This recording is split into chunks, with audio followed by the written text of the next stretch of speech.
Vamos à mensagem de hoje, que é a mensagem de número 18 do livro Palavras de Vida Eterna, do Espírito Emmanuel, recebido através da psicografia de Francisco Cândido Xavier.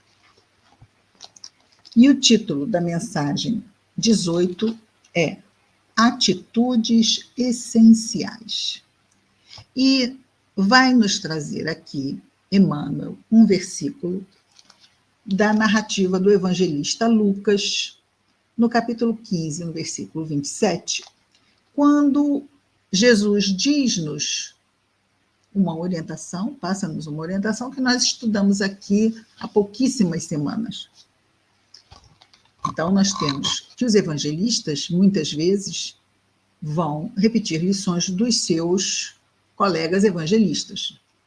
Algumas lições só encontraremos em um dos evangelistas. Outras, entretanto, poderemos encontrar nos 4 evangelistas, ok? Esta aqui, nós já vimos em Marcos, mas aqui está como Lucas a reporta.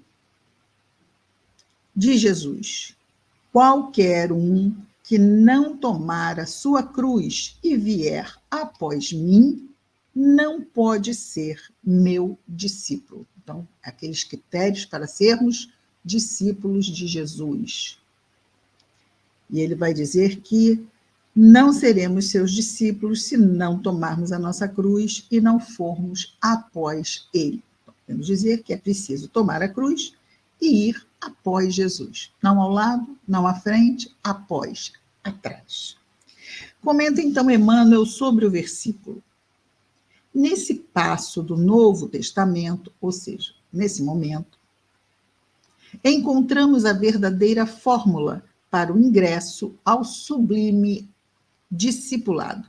Então, ser discípulo é ser aprendiz, certo? Qualquer, aí ele vai repetir as palavras de Jesus, qualquer que não tomar a sua cruz e vier após mim, não pode ser meu discípulo, afirma-nos o mestre.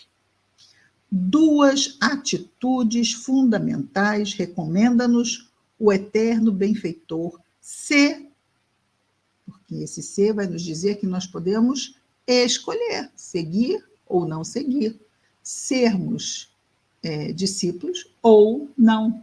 Isto, quem vai escolher somos nós. Jesus vai colocar as condições a partir do momento que nós escolhamos segui-lo.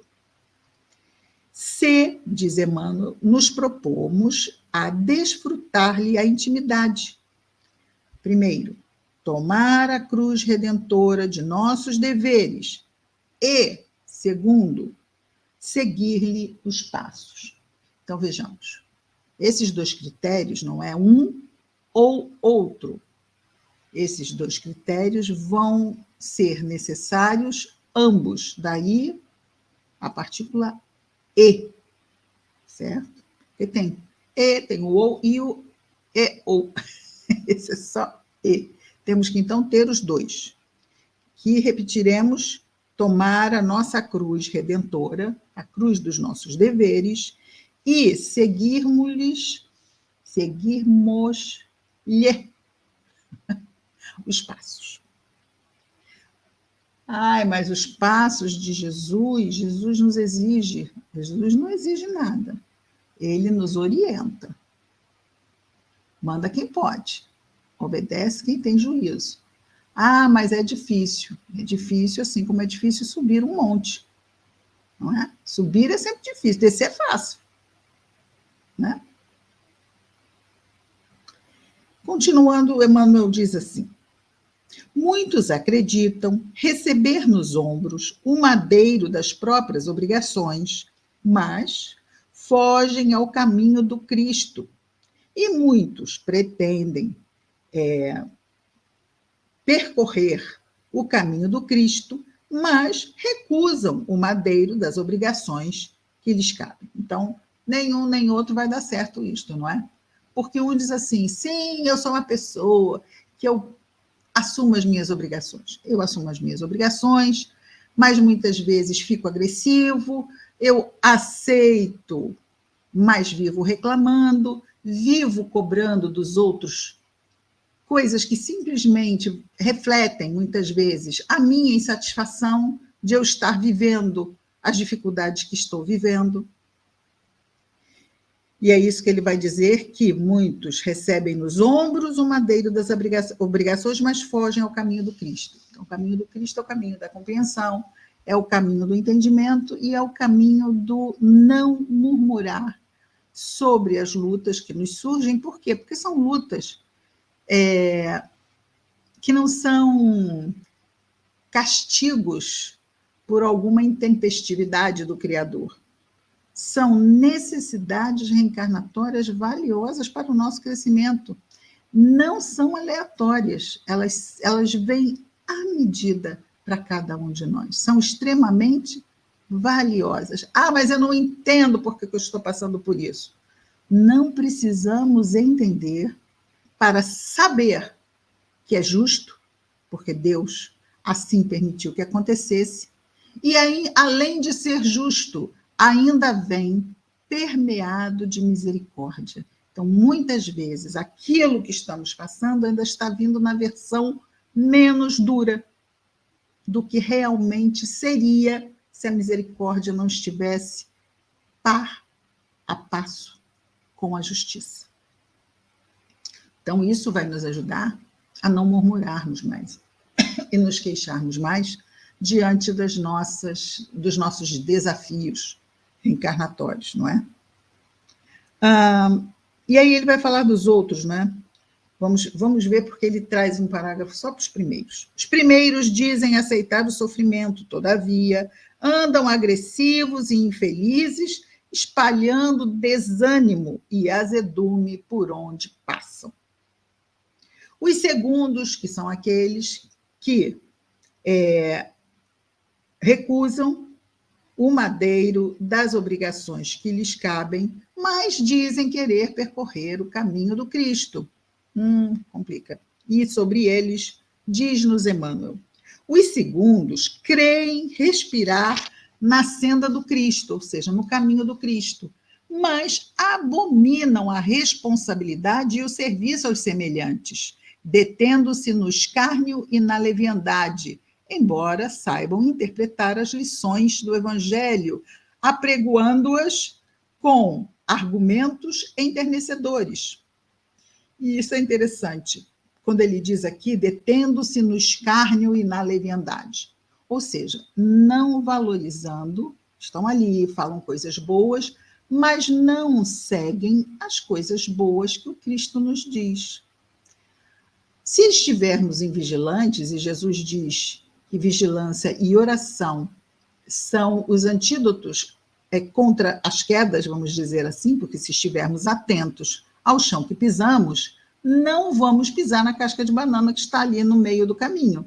Vamos ver a casca de banana e vamos nos desviar dela. Então, a atenção é importante.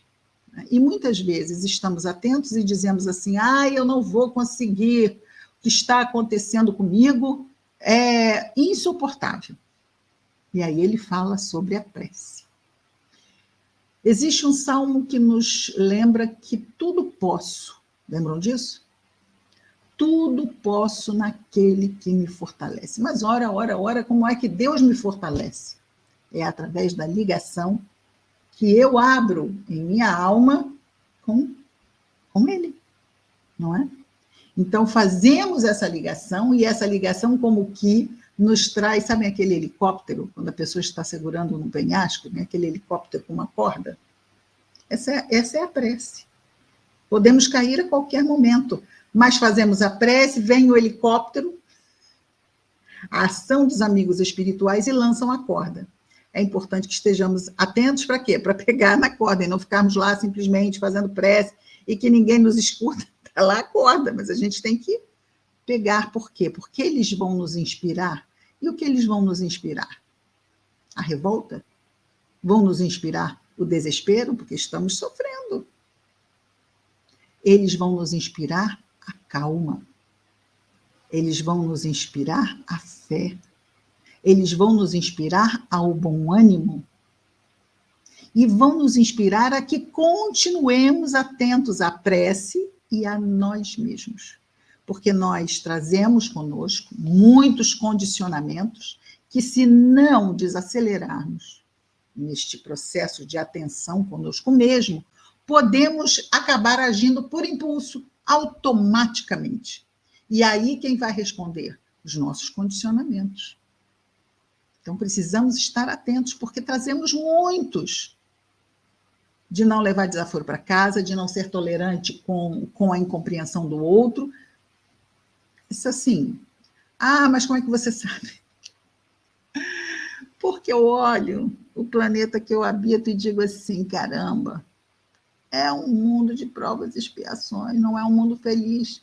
Então, o planeta, o nosso CEP, nosso número de endereço postal, nos revela como estamos ainda. Não somos ainda a luz que simplesmente de nós flui na hora das decisões, decisões consoantes com a vontade de Deus, consoantes com as leis de Deus. Quantas vezes, quando vemos, batemos na cabeça, fiz de novo, eu devia ter deixado para responder amanhã, para pensar um pouco, porque senão a resposta é automática. Nós temos muitas respostas automáticas.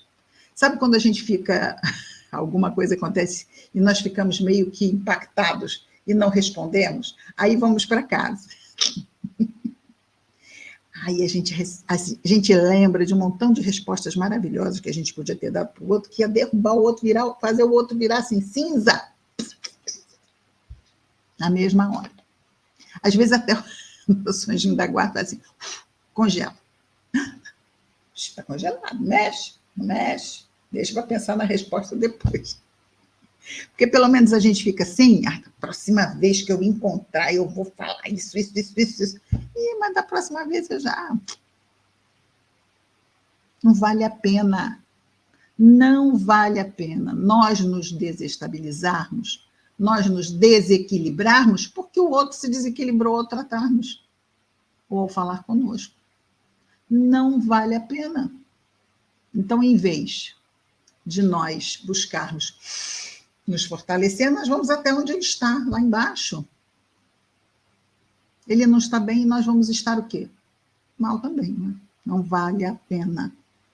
Isso que é tardio no responder. Podemos ser. Ouvimos rápido. Dizem, não é? Dizem que nós temos 2 ouvidos para ouvirmos mais e apenas uma boca. Falarmos menos, não é? O que também é bastante interessante. Seja bem-vinda, Marta. Vamos continuar.